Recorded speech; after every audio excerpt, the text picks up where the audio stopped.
Welcome to the SELCO Commission meeting. Meeting is called to order. Who's here is Tony Trivy, Maria Lemieux, I'm Mike Ruffolo, Bob Holland is absent, and Matt Beaton is here by remote. First issue or first item on the agenda is to look at the bill schedules and warrants. They're being passed around, so we'll approve those. The next is to consider and review the meeting minutes of May 23, 2023. Are there any comments? There's a couple of typos. Under 4, commissions in there twice. So we just have to fix that. And then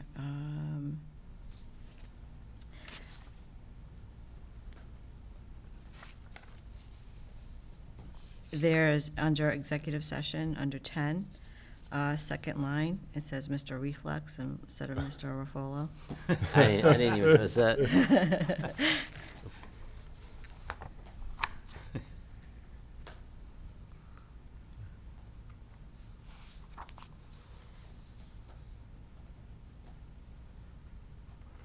Anything else, Maria?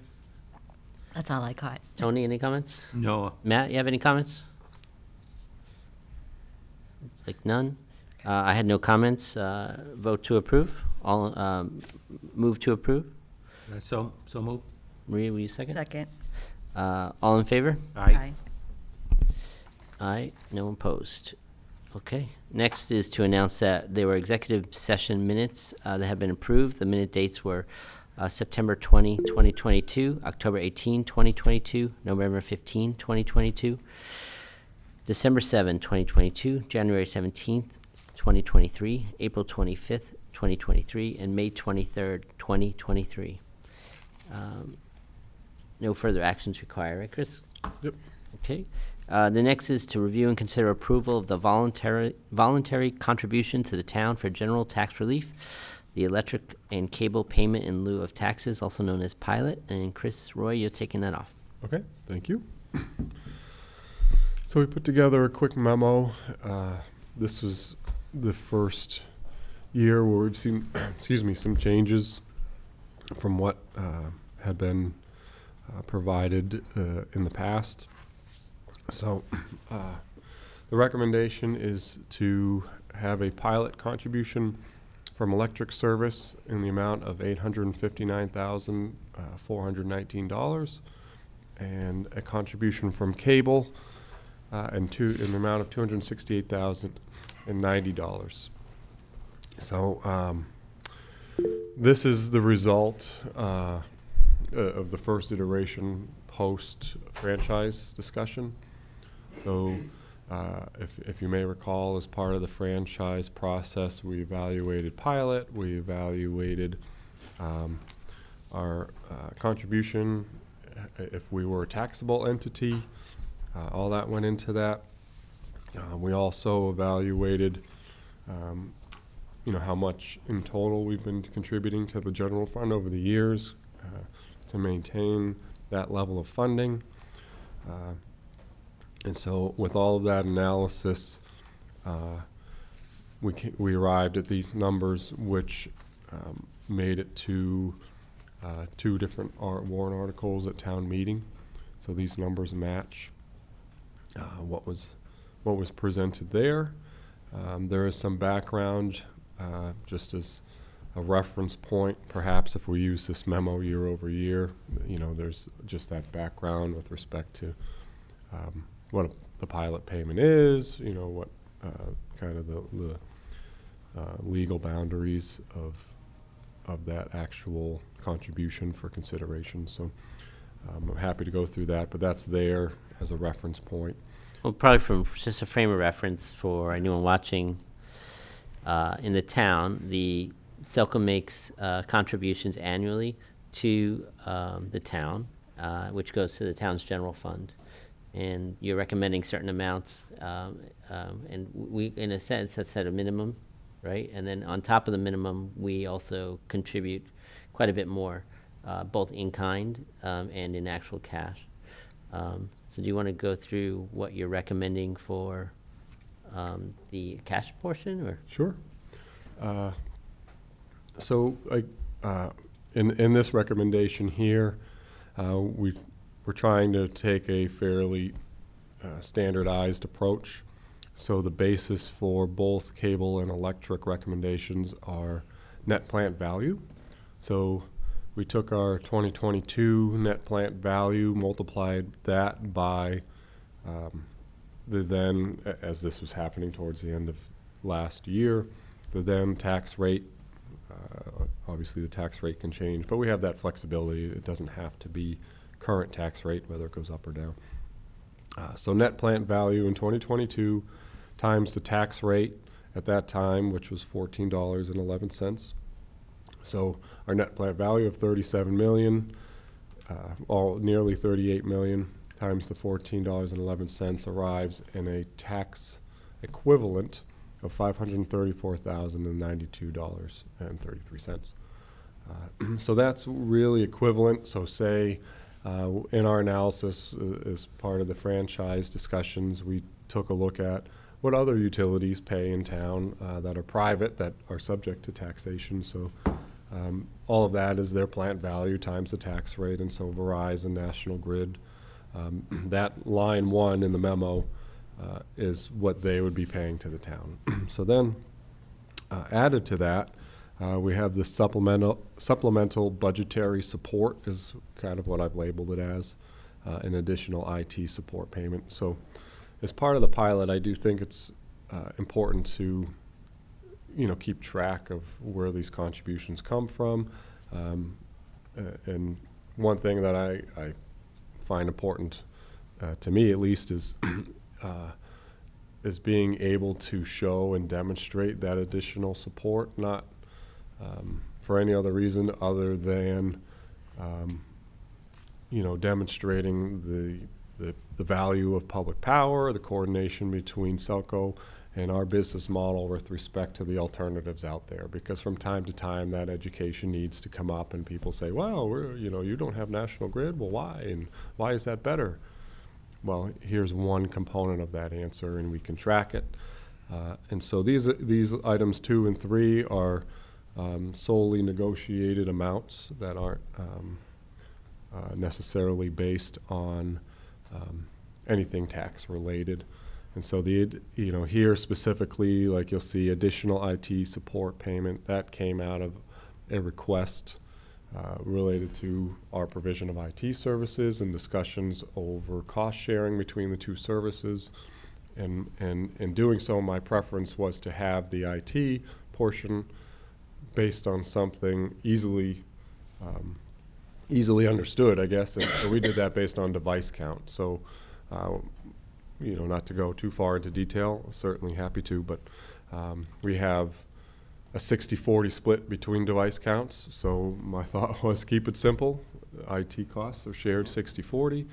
And if there's budgetary considerations, then we certainly can use the pilot as a very flexible tool to do that. And that's where that came from. Rather than make that split 50-50, 60-40 the other way, and someone outside of the discussion has no idea why. Anyone could see it's a 60-40 split based on device count, and then here's this additional. You said this was negotiated, so negotiated. Yes, I met with Kevin about that. And what's that amount? 100,000, just an even 100,000. Okay. And so then supplemental budgetary support is really the offshoot of the franchise discussion. So that was the level, to maintain the level funding and shifting that. So the other data point we found was previously our contribution from the electric side had some room in it comparatively with respect to a utility our size and how much the electric side contributes to the general fund with respect to our peers. So that supplemental budgetary support brings us in alignment, I guess, with how much the electric business provides with respect to benchmarks across our peers. And what is that amount? That's $225,327. 225,027? 225, 327. 327. 327. Right here. Okay. I rounded. Okay, so I think what's important for everybody to understand, just to, just put this in lay terms, that SELCO provides services to the town that we don't get reimbursed for. So these supplemental budgetary support costs are labor, pretty much labor costs for using SELCO employees to provide services to the town. That, Because are we charging for actual electric, right? I thought that was part of like our new, right, the new, we charge them for electric, but we do provide our employee, SELCO employees provide services to the town. yes, Okay. hanging And that- banners, I think is. Just, that yeah, really- just different things, Lighting, right? Like just, yeah. and then IT is another support that we're Yes. providing to the town. Just so, So these aren't actual cash items, these are in-kind in a sense? This- 225, 327, and 100? It's not actual, is that actual cash that goes Yes. over, or is this services that we provided, and that's the value of the services? That is actual cash. That's actual So cash? this would be a full cash transfer, Okay. okay. all of those items. In the IT is because they prepaid for us, and it's a 60-40 split, so on the IT, we pay over 100,000, or is that? The We're paying IT, for that, and that's the value of that? so the IT was the 64, yeah, that was a request. The 60-40 split didn't meet the budgetary needs that they had on their side, so they were just looking to have that 60-40 split more like 50-50 and so In terms of rather than- value? in terms of value. And so rather than actually making it 50-50 and have it not based on a defined metric, we just took the cash value of that split and Okay. added it to pilot. But on the IT, that's a in-kind, that's it? That's also cash. That's cash coming this over, is- because this they is- pay, and we're reimbursing in a sense. Yes, so this is 100,000 in theory that we should be reimbursed for, but instead, they're just going to not pay Keep. it, keep it. Okay. Yeah, as we're working through IT stuff, it's gonna take a little while to get, a full agreement straightened out between us and the town. Right. Because basically you have networking stuff. You can't compromise costs on our network, right? If you have a service or a third party protecting us or we're doing things, we need that there. If the town has restraints, we can't let that kind of control those restraints. So slowly but surely, we're separating out certain contracts, we're separating out purchasing, so that the equipment and stuff that they use at an end user level, they are paying for, they are procuring, they are buying and doing all that stuff. And when we get to the point of, okay, here's what the IT budget is on the town side, it's more just the end user stuff, and what comes out of SELCO is more networking and service stuff. Okay. Anything else to report before we go to more questions, Chris? I'll cover cable. The electric side's the more, in my view, the more complicated one. So total, did you total up the electric side? Is it, Yes, total is $859,419. And that total number is in alignment with the benchmarking that we do with respect to MLPs contributing to the general fund. No, that's a big jump from what we gave before, right? What was the number before? Before was 239. So that's where the franchise ties in with all of this. A lot of that total funding, so if you add the cable and electric combined, that was the same total that we were providing. Most of that was coming from cable in previous years. And so this year, my recommendation here is to keep that taxable equation the same. 2022 net plant value times the tax rate. And so in this case, it would be our $23,530,443 plant value, and multiply that, or you divide it by 1,000 because the tax rate's per 1,000, but times the 1411 tax rate equals a contribution of 332,000. And now this is just, I have one asterisk here. The warrant article was for $268,000, and the reason being, when we did the calculations for the warrant article and the financial contributions, that was before we had transferred a lot of the fiber plant. And so my recommendation here is to stay consistent with what we had negotiated with the town at $268,000. And that additional difference of $64,000 is more than covered in the supplementary budget support on the electric side. So the town is made whole. But because the warrant articles at town meeting broke it out by electric and cable specifically, the idea was to stay consistent with what was presented to town meeting. Is that gonna be a problem every year because of their fiscal year and our fiscal year? So perhaps my thought was, as far as I know, there's not a need to break it out separately by electric and cable. So say, for instance, number. yeah, other municipal plants, would just say SELCO contribution. Okay. And then, and then our memo can break it down for the public. But that way we wouldn't have to adhere to these numbers for consistency. But I haven't mentioned that to Kevin yet. So that's So it's the one payment, the one amount on the cable side? the one amount on the cable side is $268,090. So all in, did you combine the two, or no? That's true. I did not add the two in the memo. I can do it right now. I need a calculator for this. Yeah, 859, 419, 419 plus 268. 268, 090.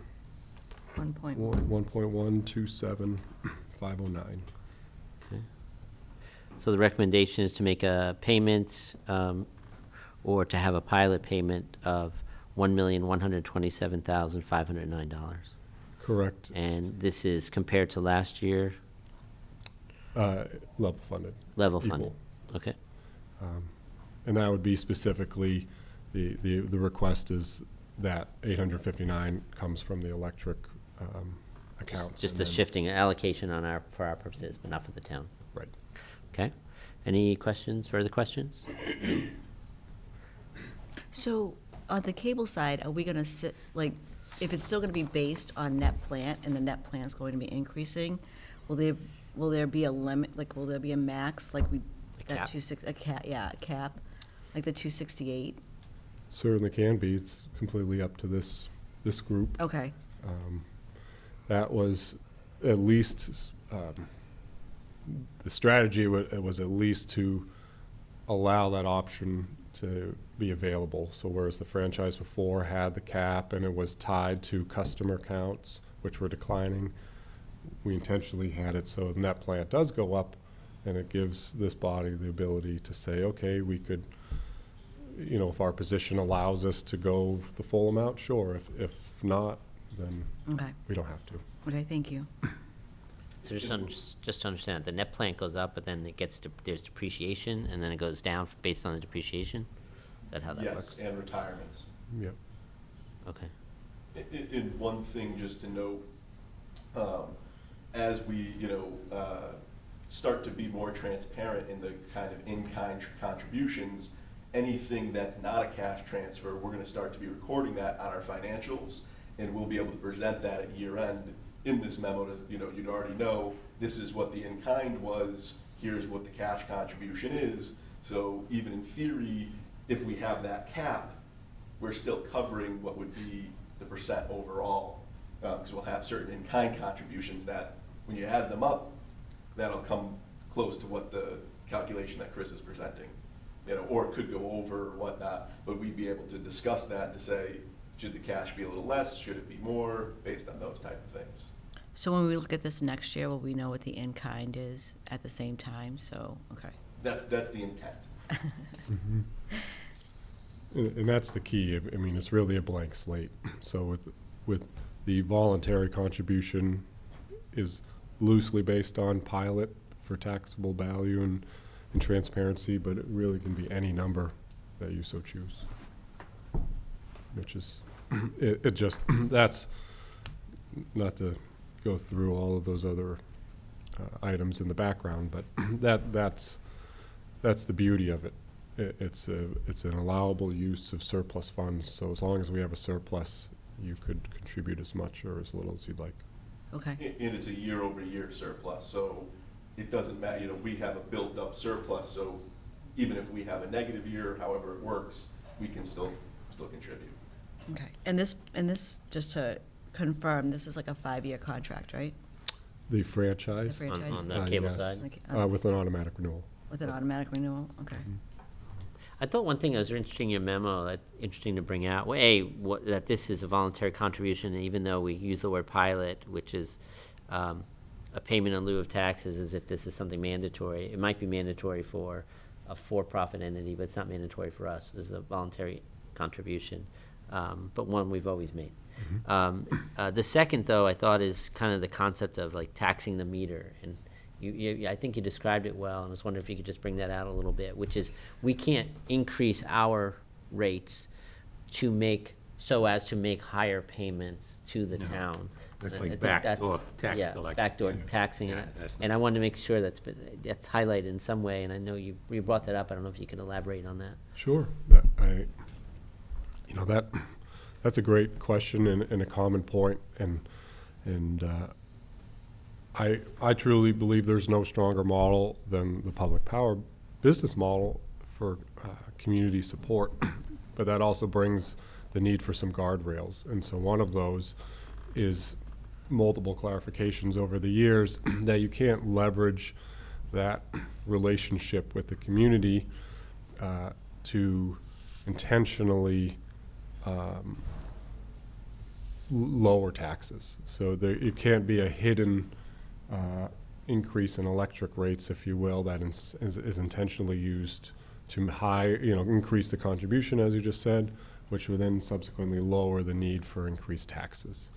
And so there's a lot of discussion about that has happened over the decades. And it's very clear in the constructs of municipal light plants and the Mass General laws that's a rate-serving entity and not a tax collection entity, to keep those two lanes separate. And again, I think it's in the interest of transparency for the public. And that's why you'll never see it as a budgeted expense. It'll be included in the budget because we'll have stuff like cash flow potentially to show the ups and downs, but it'll never be booked in there as this is part of the budget that we have to pay.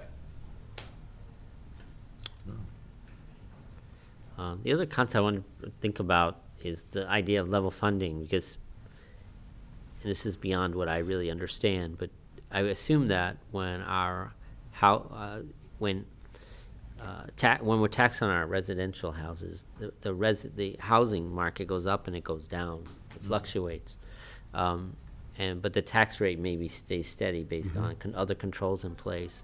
But in our case, we've got a plant that doesn't I don't think increases in value based on, market. Right. It's whatever we put into it and then however it depreciates. So when we're level funding, it could be that there's more of a need in the town or less in the need in the town, and so that that interplay is interesting to me. Maybe level funding may not be enough, in a sense, to cover, and maybe it's too much in some senses, right? Based on the collections in the town, but it's not necessarily a variable we think about, I assume. That's a great point. And they have books, our trade agencies, we have different publications because this pilot contribution is a common leveling mechanism across the country, and it's negotiated annually in many places, or it's, there's a variety of different equations that different places use. So to your point, it's really a blank slate, I think, and that's how I try and circle myself back to it can be used as a tool that is dynamic with whatever the situation warrants. Okay. Are there any comments or any other questions? No. Matt, do you have any questions? I just had one question on the valuation, the plant valuation. How is that determined on an annual basis? That is basically the gross plant less depreciation, But it's book value. book value. Book value, basically, how much you paid for It's it, the cost. capital. Yeah, It's The cost the to- original cost. Yep, Original cost, less, labor. less than depreciation. It's not like there's not like an assessment like a private entity would have on a tax assessment under the assessor's office or anything like that. No. Right. No, okay. That's what Thank Mike you. was saying, right? It's not going up and down. Right, doesn't go up and doesn't fluctuate like Well, an it's appraised gonna go market. up when we put more into it. Oh, yeah, And then no. it decreases when we But take I mean, stuff out not, of it in not assessed depreciation. up and Right. down, right? Yeah. right. So, and that's why it went up this year, because of all the work on Capital fiber- improvements. Fiber Yep. project. Right. Okay. Any other questions or comments before we go to a vote? Yep. I'll move to approve the voluntary contribution to the town for general tax relief, electric and cable payment in lieu of taxes, also known as pilot, in the amounts of $859,419 on the electric side and $239,000 on the cable side, for a total amount of That's of 269. 269. 268. 239 was last year's. Oh, sorry, 268. 268. Oh, 90. Sorry, so for a total amount of, on the electric side, of $859,419, and on the cable side, $268,090, for a total of $1,127,509. Second it. That's first for Tony Trippi And a and second. second for Maria. All in favor? Aye. Anyone Aye. opposed? Okay, unanimously approved. Next, we'll go to the Advanced Metering Infrastructure, AMI status update. Ralph? Sure. I have some slides that I can present.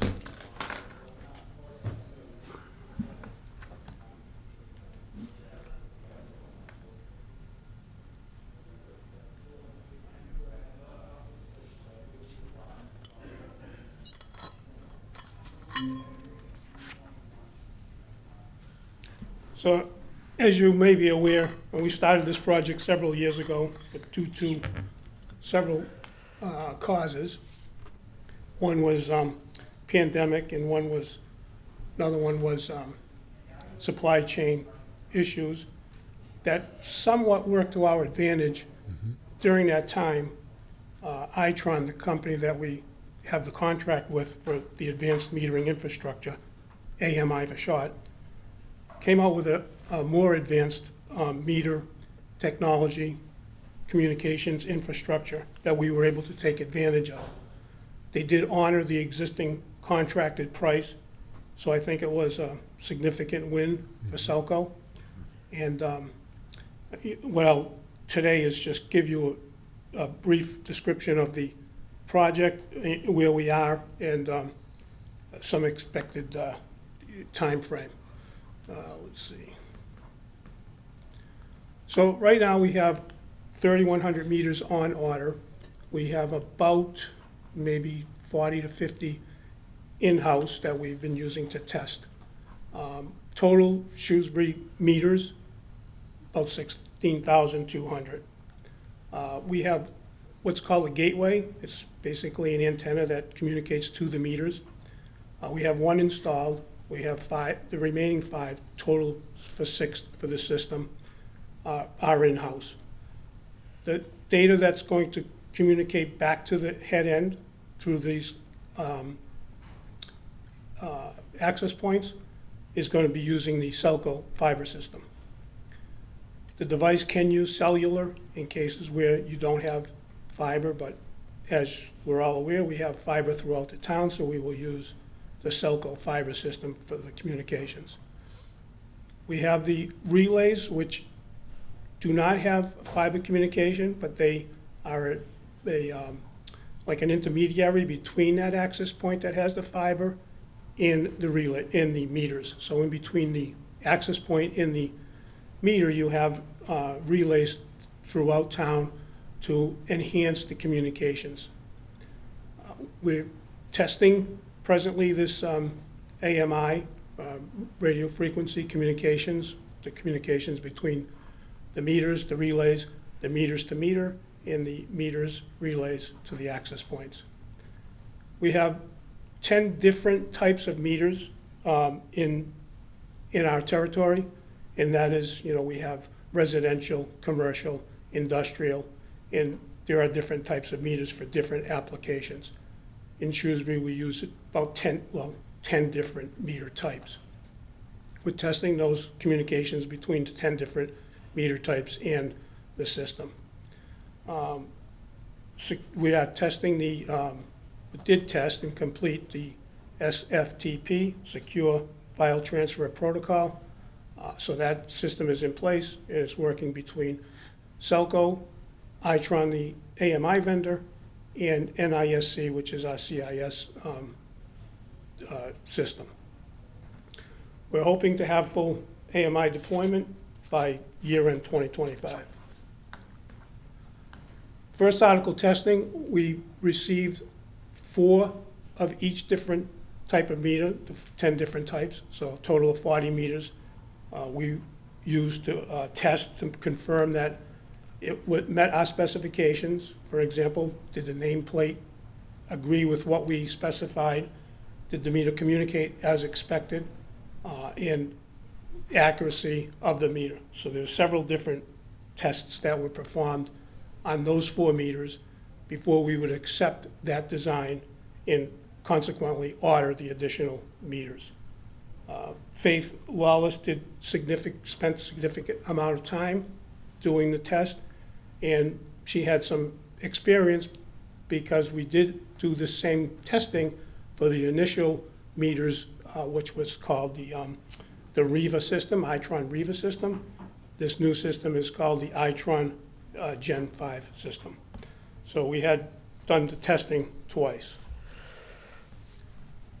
All these meters from the same company, right? Yes, yeah, they're all Itron meters. We had significant luck using the Itron system today. We use the Itron AMR, which is the drive-by type system. And the meters we have had significant and good luck with the Itron meters. I know this is kind of a complicated slide, but what it shows is on here, if you could zoom in, I can't, but it shows every single meter that we have today, or when this test was done, or design was done several months ago.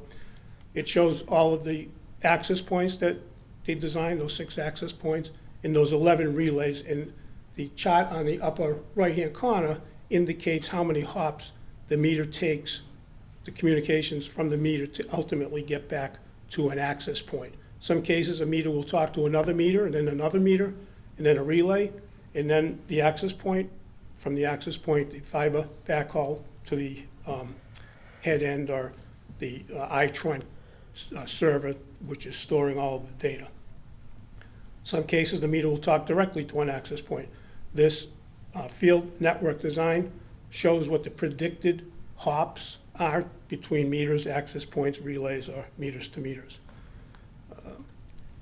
Next slide. Some of the benefits of the AMI system is will reduce the operating costs for reading meters. We won't need a drive-by individual each month, several times a month for different billing cycles reading the meters. We'll be able to read meters, at will, if you will. We'll have consistent billing cycles. Today we have, depending on holidays, we could be reading on the 15th of the month. If there's a holiday or a weekend, that reading might be the 18th of the month, the subsequent business day. With this system, we'll be able to read the 15th of every month for that billing cycle. We'll be able to enhance our rate design, so we'll know what class of customers are using what energy at what time. So each class paying their fair share of the cost of the system, the electric distribution system. Customers will have access to detailed kilowatt consumption hourly, if they so desire to look at that.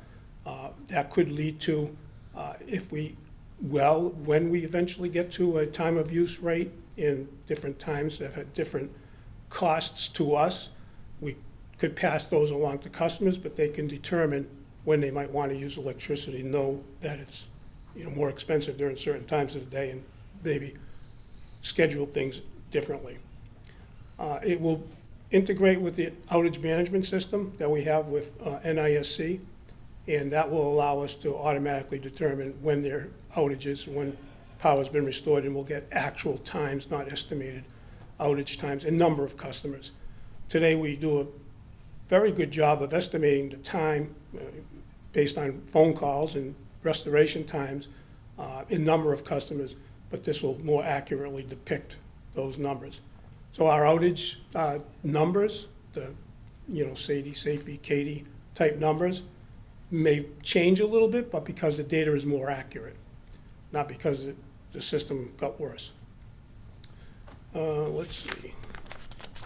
This is a slide of our distribution system. I know it's not something that we could read here, but the colors indicate different circuits throughout the town, and you can see there in the center of town we have, because it's much more decongested, there's more circuits throughout the town. So we use that in determining, how we would manage the system. Here again is another indication of the meter reading operating costs. So we'll reduce, like I mentioned before, operating costs for meter reading. It'll streamline the process of taking meter readings when renters move in or out or homeowners change hands. Today, when someone wants a final read, we have to visit that meter and either use the drive-by system to say, okay, read that particular meter, but we're still rolling a vehicle. Going forward with AMI, a CSI could say, ping that meter, what's the present reading, and then the final bill for the customer leaving, and then the reading for the new customer coming in will not require a vehicle roll. This I think is somewhat significant, is that we would have the billing on the same day as the meter reads, or very close to it. Today, depending on holidays or vacations, things of that nature, we may be riding by and reading a meter on the 15th of the month, and that might not be billed until the 20th or the 22nd of the month. So there's a significant delay between the actual meter read and when the customer gets their bill.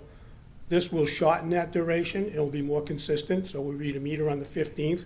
We could bill on 15th or 16th. So the meter read is very fresh in accordance with the actual bill.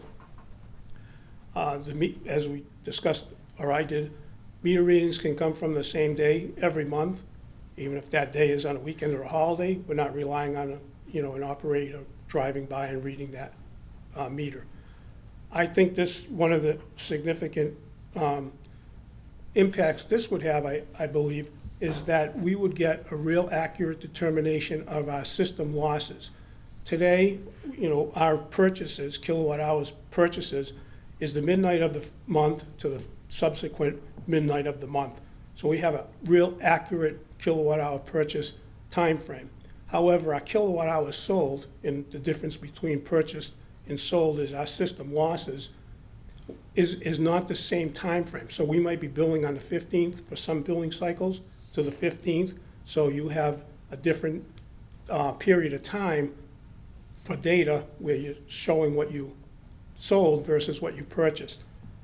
And with the significances in that, during shoulder months, when you go from a colder month to a warmer month, there could be losses that indicate either more or less than actual losses. So our losses, if we look at it on a monthly basis, fluctuates where typically it doesn't really fluctuate in reality, but the data that we're getting, since it's different between purchased kilowatt hours and sold kilowatt hours, can give you that variance. We'll have improved historical data from year to year for customers and ourselves because we're getting consistently meter readings. How do those losses affect anything? What do you do with those losses? Well, what it affects is it's money that you're buying kilowatt hours, and because like transformer losses, conductor losses, you're not selling the kilowatt hours that you're buying. So if you're buying 100,000 kilowatt hours, but you're selling 90, there's 10,000 kilowatt hours that you purchased that you're not selling. So this might not necessarily reduce losses. It might help us look at the system and saying, this particular circuit has higher losses than another one. What's the reason? Yeah, okay. So we can get that analytical data and confirm, okay, what's going on with this circuit? Maybe it's not balanced, or maybe there's some voltage or some other So that's the issues. advantage. Yeah, but there are always gonna be losses, and I think the average is 3 to 5% on a annual basis. You might have in 1 month 7 or 8%, because like I said, the data is a little bit inconsistent between purchased kilowatt hour timeframe and sold kilowatt hour timeframe. Can you explain the billing process? Because I thought SELCO bills kind of, not everyone on the 15th, but we get Yes. billed kind of on a rotational schedule. The community gets billed over a rotational schedule over the course of 30 days.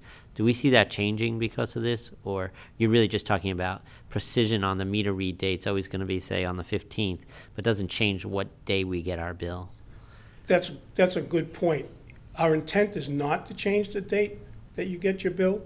However, we have that opportunity, since we won't need to rely on the drive-by system, we could rely on actual data. One of the reasons you may want to continue with the actual bill date that customers have and keep those billing cycles on a rotating basis. If there were a hiccup in the system, bills didn't go out, you're not getting an influx of all of the customers on one day that didn't get Right. billed. It would be only 1/3 or 1/4 of the customers that would have been affected. And does it rotational in terms of mailing and in terms of cash flow? I mean, is there other benefits to billing over a cycle of a month as opposed to a precise day for all customers? I would defer to accounting on that. Yeah. I think there is, but I deal with kilowatt hours, not dollars, to tell you the truth. Yeah. So, To help Ralph out, one opportunity we'll have is, let's say you own 2 properties in town, and your first property is over here, your second one's over there, so you're on 2 different cycles. I believe currently we have 4 electric cycles we bill on.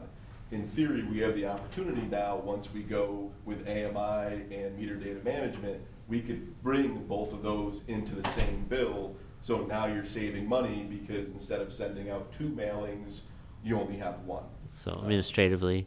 And then, was there some billing issue related to meters or electric this year or something where we got like a 0 bill and then another bill and then weird mailing? That was the transition to the new system, so everybody should have gotten a bill in like May, right?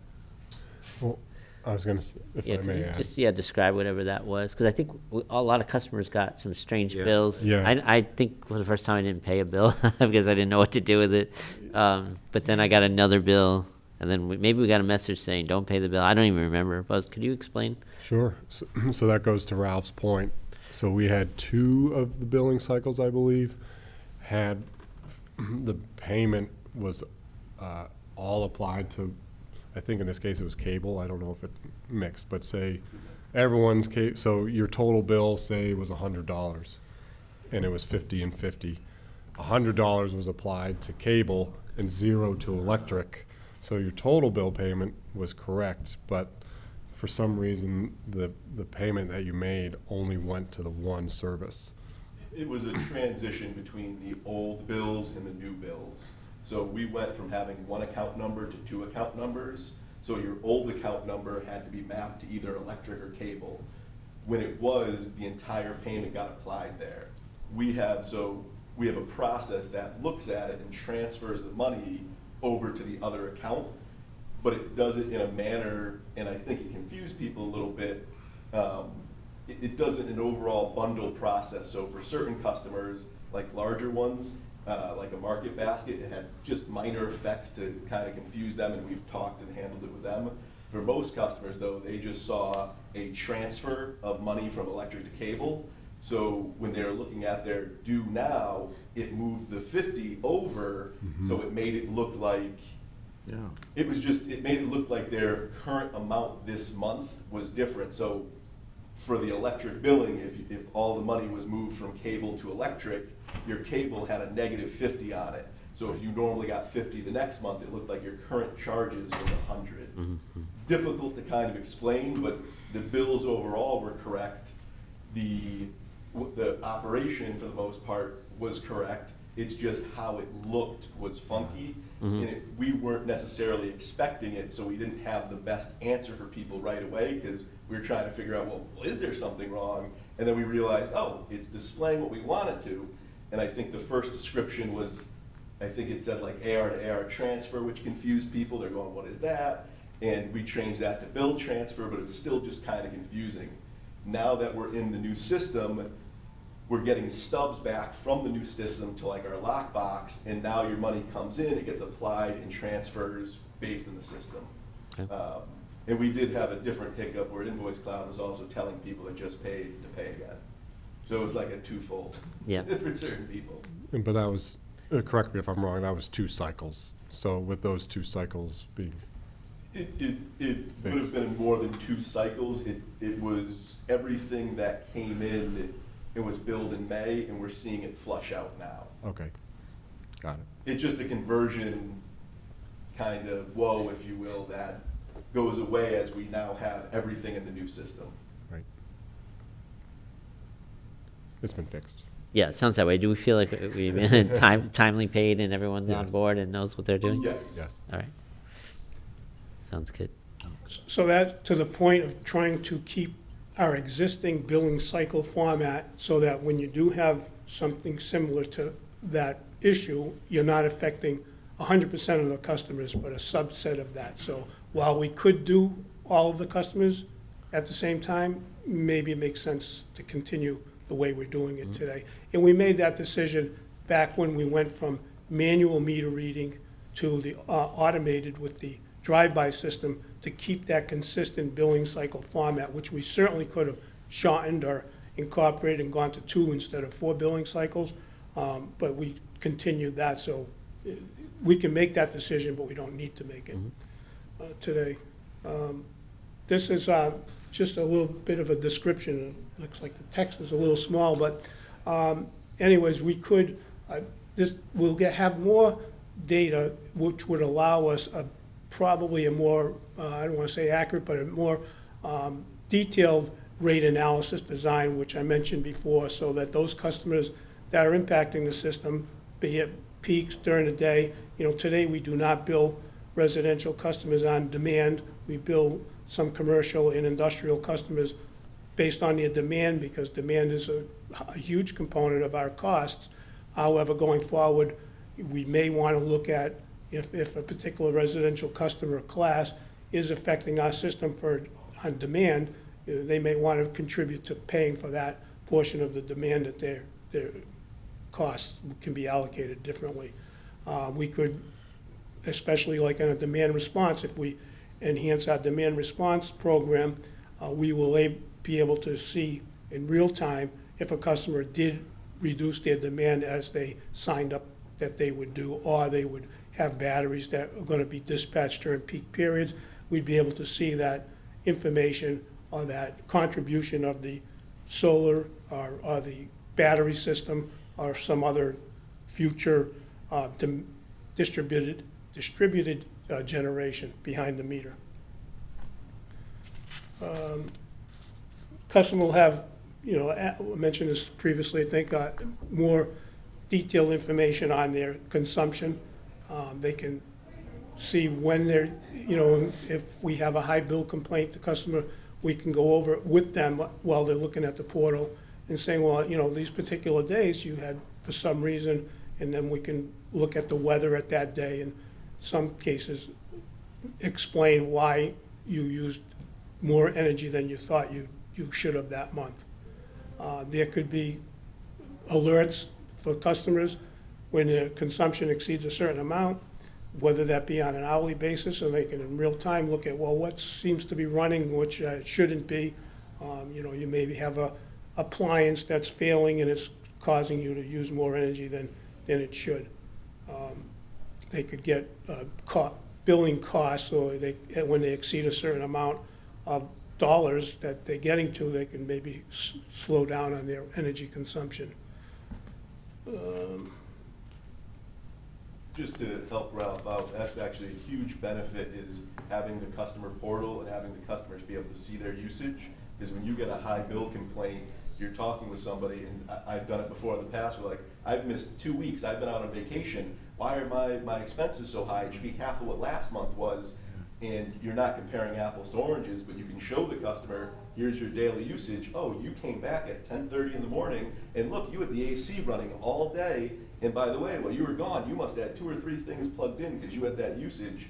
And it makes those conversations so much easier for CSRs, for managers, and then it gives the customer more confidence in us because we can show them something instead of just being like, you used it. You know, this stuff is great. Thank you. One of the huge benefits will be on the outage management system, which I alluded to a little bit before, but we will get immediate response when there's an outage. The system will be able to predict the customers that are out based on our connectivity with our, one of the modules that we purchased with the NISC system is to have a connectivity which, you know, at a certain location, is the house is connected to this transformer, or transformers on this street are connected to this fuse. When the system starts seeing calls that are all off of that transformer, it will alert you that it's most likely that transformer that failed. If it gets calls or notifications from the meters from other transformers, but what's the common point? Well, it's a fuse upstream at the beginning of the street.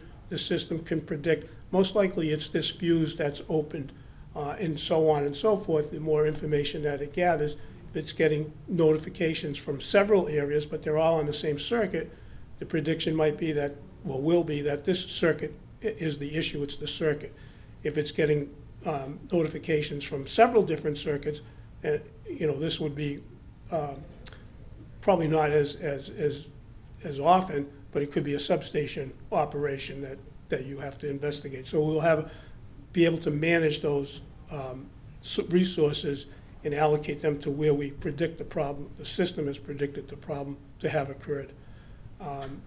There eventually will be a portal where customers can go in, and we've seen it on some other systems where, you know, here's an outage, there's how many homes affected, you know, we're aware of it, we're en route, and here's the expected duration or restoration time. So customers could be aware of that. They don't, in previous instances where we've had large-scale outages, and customers would, you know, because they might have been an ice storm or a winter, and they would maybe relocate temporarily, but they wanted to know when their power was restored so they can come back, and they, you know, not constantly, but they would call and say, has my power been restored? And with this notification, we wouldn't have to take that call. They would be able to know that their power had been restored, so they can return. There'll be some transformers today. You know, we're taking a best educated guess on how our transformers are loaded into the question on losses. If transformers are loaded, you know, either overloaded or underloaded, you know, that could add to system losses.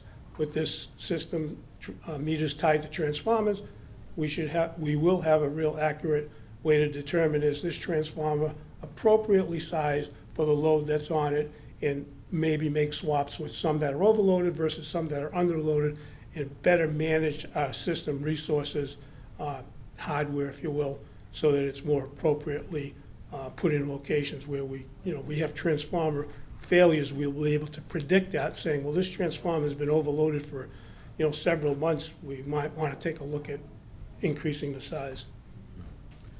I'm thinking also, we had all this legacy linemen who have left. This is a good way to pinpoint things where you don't have the experience as much as you had before. That's an excellent point, yes. We have lost a significant amount of institutional knowledge, but Yeah. maybe this will help mitigate that. One of the other advantages that Darren brought to my attention, I wasn't quite aware of it, but with this system, we'll be able to use, they have a streetlight controller. Our streetlights have this receptacle that would take an advanced controller that you can program via this AMI system, the radio frequency that's used for the AMI system, to control streetlights on or off or dim. One of the things, areas like tennis courts or soccer fields where they have a switch or it's manual or timer, we wouldn't need to rely on that, and it could be programmed through the system for times of day when it should be on or off, depending on the use. And that's the presentation, and if there are any additional questions, I'm available here. Maria, any questions? Why 10 different types of, It depends, in some, for example, residential instances there are 200 amp services, there are 400 amp services. Very rare, but there could be just a 120 volt rather than a 240 volt service. And those are typically on, not street lighting, but signal lights, red, green lights. So, and then the industrial, commercial, they have several different voltage classes, and some of them use what's called remote, or not remote metering, but it's, can't think of the word there, but it relies on different components, current and potential transformers. So different types of buildings, services require different meters. okay, thank you. Is this fully integrated with the new system for billing? Yes, so the MDMS system, which is meter data management system, it'll basically be housing all the information from each meter at a 15-minute interval.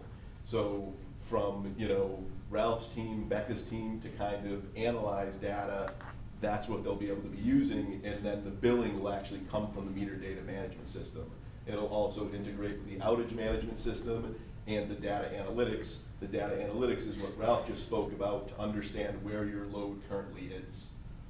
So those are three very powerful tools for engineering, and is going to help the operations side immensely. Okay.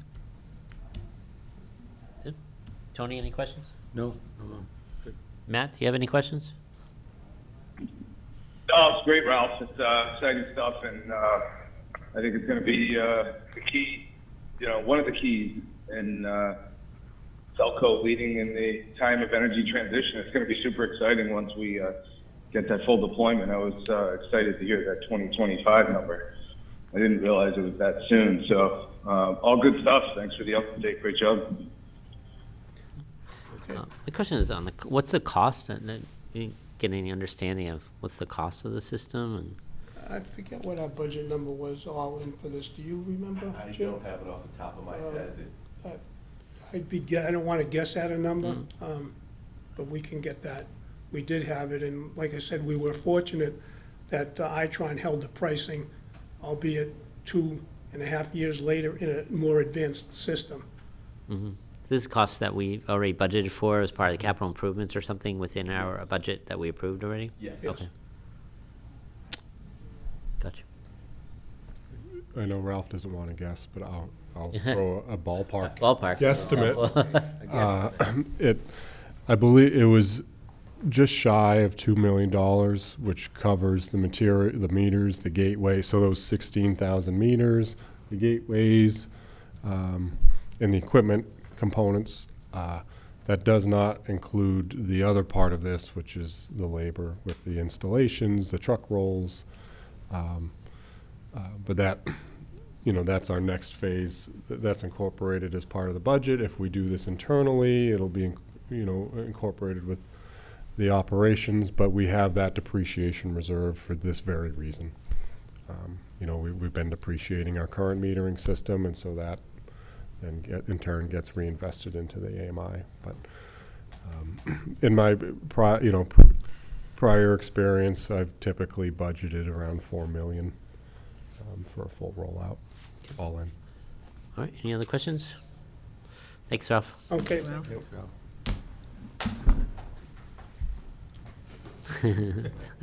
Big project. Clapping in the background. The audience approves. Yeah. All right, Chris, could we get your highlights? Sure. There's a few items I just wanted to call attention to, and I'll be as brief as possible and happy to answer more detailed questions. So this month's legislative bits, I did want to throw in a few interesting items.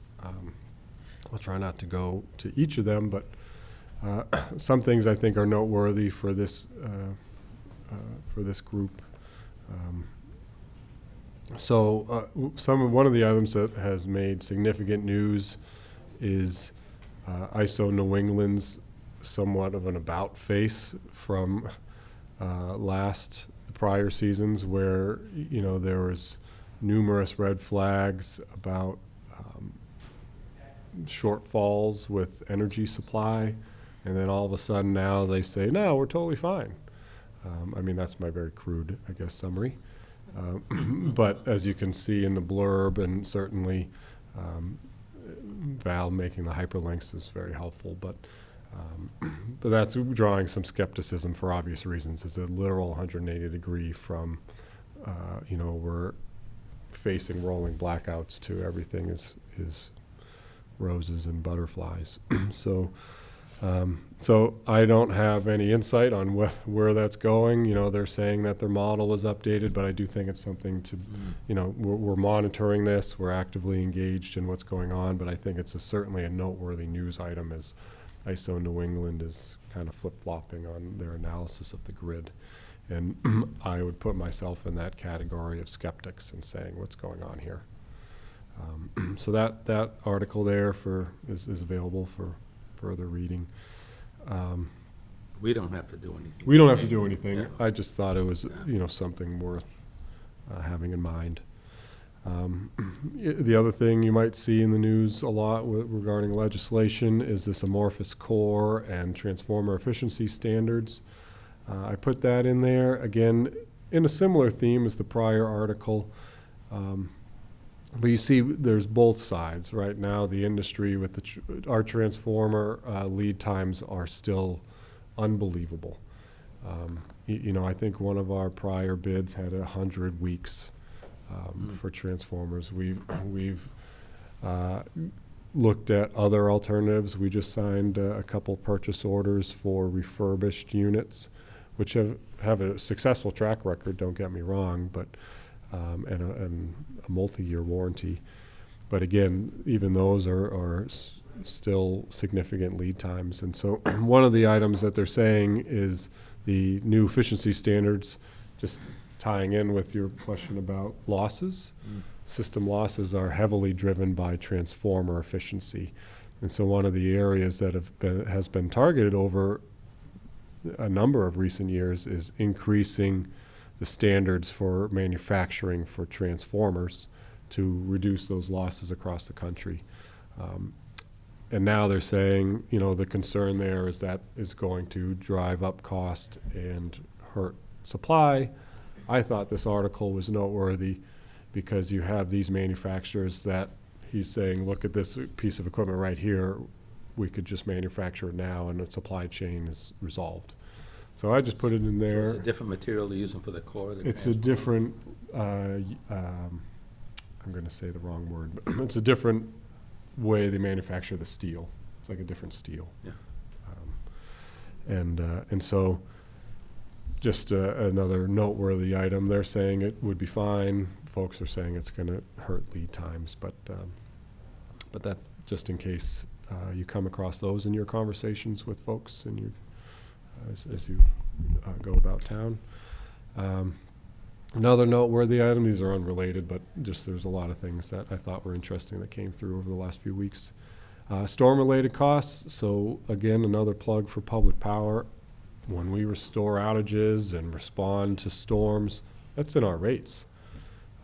If you read this article, it's fascinating where our neighboring communities with National Grid, you pay your rate, and then they still want to seek, rate relief for millions of dollars in storm response costs, of which we have no knowledge of whether or not they actually efficiently managed it. They tout hundreds of crews, but again, the reliability indices aren't great, and then they go back and still ask for that money to come back. So it's just an interesting, again, as stewards of public power, I think these are good data points to have when talking about our business model when compared to these bigger players that, folks aren't as educated about how we conduct business. Except segueing to the next one, I won't spend a lot of time on that. This is the first one that I've seen where you have a mayoral candidate put public power in their campaign. I don't know who this is at all, but I just thought it was a fascinating, that tells me there's enough, to my point about storm costs and everything, there's an increasing level of attention in how these other utilities operate, that you're starting to look at our public power business model, of which at SELCO we're striving to be the role model. And so we can serve as that resource to say, yep, you could do it this way and people will be better off. Power plants, I'll skip over that for time. Interesting tidbit with that wildfire smoke. There was a significant reduction in solar production, so that was interesting. The other one, I just wanted to call attention not on the specific content of this business owners and escalating costs, but one of the things that maybe this is somewhat of an opinion piece, but what I found with this release from the State House News Service is really what I read into this, and tying in with a couple of the articles above, is folks are seeing the stark contrast in rates that we're paying in New England with respect to the rest of the country, and further drill that down into rates that someone in Shrewsbury pays versus Worcester. And that has tremendous impact on economic development, business development, and so you can tie that in a variety of factors. Here, this group happens to be tying it to perhaps climate policy, but I think really what I wanted to add there is, folks can leverage that pricing differential to advocate for whatever their message is, but the key is folks are not looking at the efficiency of how these utilities are operating. Every dollar spent of a SELCO customer is reinvested into the system or not. We don't have minimum profit margins that go to investors. There's a whole slew of other items that go into this cost, not one policy that might add a penny. So I just wanted to add that in there, that these costs are real, but it's important, and hopefully folks get a little more insight into actually what's driving these costs behind the scenes, and look at the efficiency with which these actual businesses are being run. And then similar to that, just an interesting point, because we get involved in these offshore projects now, but if there's an indication that perhaps there's improvement in how the sector operates, you have a utility in Eversource that is both the developer and the utility, and so you're literally sitting on both sides of the aisle. So it's kind of an interesting situation that, Good or bad? that's bad. So there's no prosecution and defense. They're wearing both hats. Oh, okay. So that's just an interesting tidbit that I wanted to cover. So I'm happy to keep going unless you wanted me to go back. Any questions regarding the highlights? One thing I want to, I love the chart of customers and the number of customers in each level. But I note that on the cable side and telephone clearly, but on the cable side, there's a clear drop-off. And I wonder if we've made any projections of what that will look like, 1 year, 2 year, 3 year, 5 years from now, and the impact of that on, cash flow, budget, and how we react to that. And just if you can highlight the drop-off, we don't really see it from a percentage standpoint, and we really only see a 1 year. I think if we saw that as a 5 year, it would be pretty dramatic. Yes. I would think, cut the cord drop off. And I'm wondering, it doesn't seem like it's affecting cash flow or affecting how we operate, but clearly it's shifting or a major drop off of a service. Yeah. Perhaps the cost of the service is equal to, how are we managing that, and how do we plan to manage that? what does 5 years look like, you know, or is that worthy of a topic for a different day, but something we have to talk about?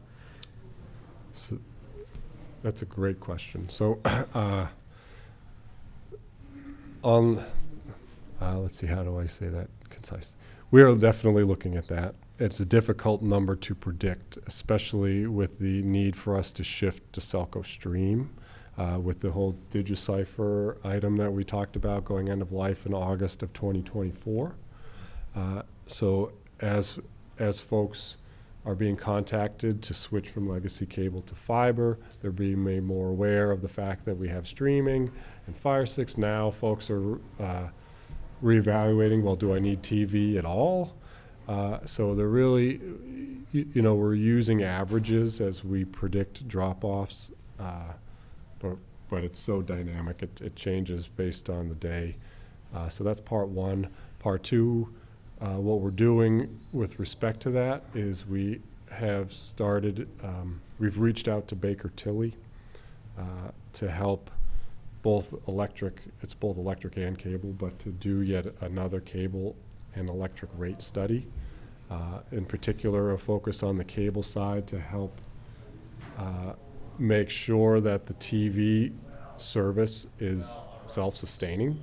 So our TV contracts, there's more to it than this, but our TV contracts are based on subscribers.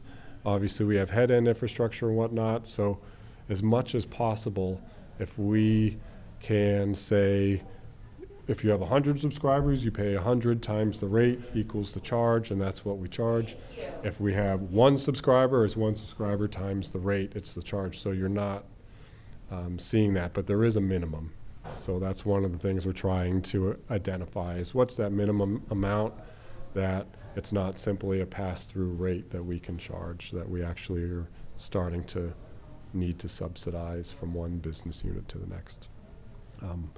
So I guess, and then the third part of that answer is because of the rate study and all of that, that would be inherent, I think, in a more detailed future conversation. Yeah, I wouldn't mind some kind of look back, look forward kind of, I don't know, analysis or projection. Sure. You know, based on look back or historically, just to get a, you know, like I said, we're really looking at, I think, a 12-month period at every given time. So Yep. it's always going down, but I've been here for a while and it's been going down for a long time. a lot of time. And so I have no sense of the level of that drop off in terms of years as opposed to 1 year. And then therefore what it looks like going forward and what our, you know, just a discussion of what our game plan is relative to that. I think Sure. that's something that is worthy of discussion to the commission, so that we've kind of done the supervisory, you know, played our supervisory role in that. Absolutely. If I may add one more component to that. So that's TV. I would just add for folks, they may see, we've had in the last maybe 1 to 2 weeks, seen an influx in Verizon wireless promotional mailers to Shrewsbury residents. And so I know Rick was the one that, maybe Val, I don't know if she can speak to it, but it was brought to my attention that the last month was the first month we had actually seen a decline in 50 broadband subscribers. And so where are those folks going? In this case, probably Verizon, you know, a few employees texted me screenshot or, you know, phone shots of the mailings they got. But I just wanted to add, not to be negative, but to add to that mix is we're actively looking at how our subscriber counts, our business model, our rates are positioning that into the business. And that's not intended to be, certainly not negative, but we're actively monitoring that, and hence the Baker Tilly engagement. Any other comments, Maria? No, I'm good, thank you. Tony? No. I think maybe Matt dropped off, can't tell. Okay. I'm here. Oh, sorry, Matt. Yeah, it showed Valerie's face instead. Yeah. So I got confused. Any comments, Matt?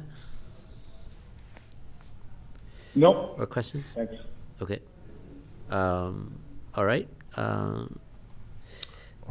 Next meeting, anything else you want to say, Chris, real quick? Before, did you vote, approve the minutes? You didn't do that at the beginning, I don't think. Yeah, we did. I thought we did. I thought you did the, Valerie, do you have notes that we approved the minutes? approve the executive minutes. Oh, the executive committee minutes are approved automatically by Chris, All right. So we based did on do some the order we've done in the past. minutes. Okay, so we did the minutes. Good. And the next meeting, are we having a July meeting?